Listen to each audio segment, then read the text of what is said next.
Républicains. La parole est maintenant à Rudy Sall pour le groupe de l'Union des démocrates et indépendants. Merci, Monsieur le Président. L'examen des perspectives de France Télévisions est toujours un moment important de notre commission et je remercie notre collègue Jacques Cresta pour son rapport sur le futur COM. Alors que les budgets sont toujours plus contraints, il convient de s'assurer que les moyens alloués à l'audiovisuel public sont utilisés à bon escient. Dans le COM 2016-2020, j'ai pu lire avec intérêt que France Télévisions devra poursuivre les missions fixées par son cahier des charges et veiller à garantir une exemplarité de service public. Il convient d'insister particulièrement sur cette notion de l'exemplarité du service public, alors que la ligne éditoriale de France Télévisions pose parfois, et je dirais même de plus en plus souvent, question. Comme le rapporteur, j'accueille avec intérêt la réflexion sur l'éthique de l'information menée par la direction de France Télévisions à la suite de son traitement regrettable de l'attentat de Nice. À ce titre, l'arrivée de la nouvelle chaîne d'information en continu n'est pas de nature à rassurer, contrairement à ce que j'ai pu entendre précédemment. Initialement dédiée au support mobile, France Info occupe finalement un canal de la TNT. Tout cela a été fait dans la précipitation rappelée par Christian Kert. Vous vous rappelez d'ailleurs les doutes que j'avais exprimés sur ce projet et sur l'espace disponible pour une nouvelle chaîne d'information 15 ans après la création de la plupart des chaînes d'information. Passé l'effet de curiosité, chacun peut constater que les audiences marquent déjà le pas. D'ailleurs, je crois que l'audimat n'a pas été associé pour mesurer, et malgré l'autosatisfaction exprimée par Mme Ernotte, je crois que nous sommes très très loin du compte. Or, le financement de France Info sur le seul budget de France Télévisions, soit essentiellement par la redevance et par l'État, impose un devoir d'efficacité à terme, et je ne crois pas que 0,3% soit encourageant pour l'avenir.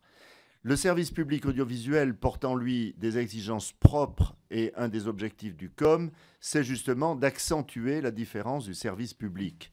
Aussi, on est en droit de s'interroger sur la cohérence du bouquet offert par l'audiovisuel public. Aujourd'hui, un des reproches majeurs que l'on peut faire à France TV est de s'engager parfois dans une sorte de course à l'audimat avec ses concurrences privées, sans d'ailleurs y parvenir, en diffusant en lieu et place de programmes originaux, des émissions ou des séries qui auraient leur place sur ces dernières.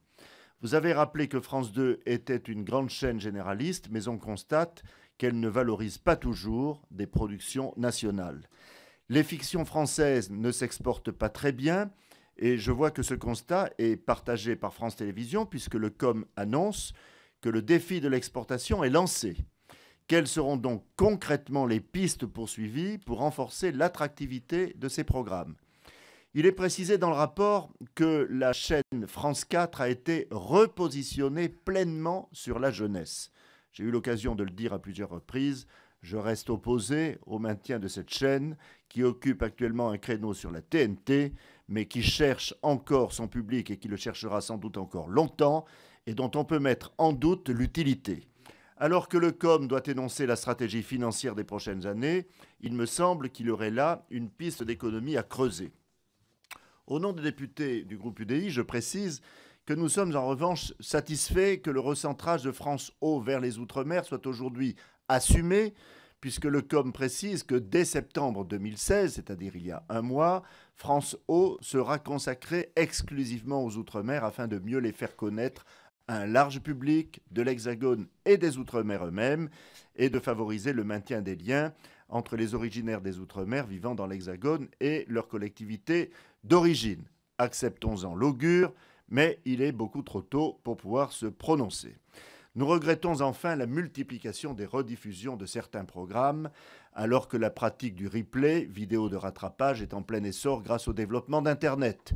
Le samedi soir, vous vous couchez avec une émission de M. Ruquier, et le dimanche après-midi, alors qu'il s'agit d'une émission de deuxième partie de soirée, vous vous payez à nouveau M. Ruquier sur France 2 pour un public beaucoup plus âgé qui ne comprend pas d'ailleurs comment on peut lui proposer un tel programme. Je ne fais pas une attaque contre l'émission de M. Ruquier, qui est très bien en deuxième partie de soirée le samedi, mais avoir supprimé Drucker en début de dimanche après-midi pour mettre Ruquier, je trouve que là, franchement, on fait très fort et qu'on manque d'imagination à France Télévisions.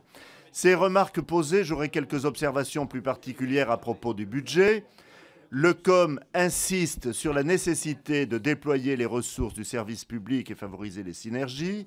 C'est une mission essentielle, alors que le poids de la masse salariale de France Télévisions est toujours aussi important, 30% des charges. C'est bien, je vous ai réveillé, mes chers collègues. Merci, si vous pouvez me laisser terminer. À une époque, on entendait que 88% du budget de France O était consacré au personnel. Qu'en est-il aujourd'hui ?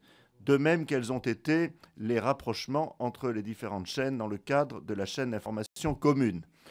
Enfin, alors que la redevance augmente encore cette année, ne serait-il pas possible de trouver d'autres pistes de financement ? Le budget de France Télévisions est en effet marqué par la faiblesse de ses recettes commerciales, quand on compare notamment le groupe à son homologue d'outre-Manche, la BBC, qui vend régulièrement ses programmes. Le COM prévoit une augmentation des recettes commerciales grâce à un accord signé en décembre 2015 et le développement de la production dépendante. Est-ce que cela signifie que France Télévisions pourra vendre les droits des émissions qu'elle a intégralement financées et exporter ainsi ses programmes ? Je vous remercie de votre attention.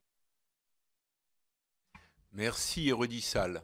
Le poste de directeur des programmes de France Télévisions vient d'être pourvu, comme vous le savez, donc je dis ça si vous aviez visiblement quelques velléités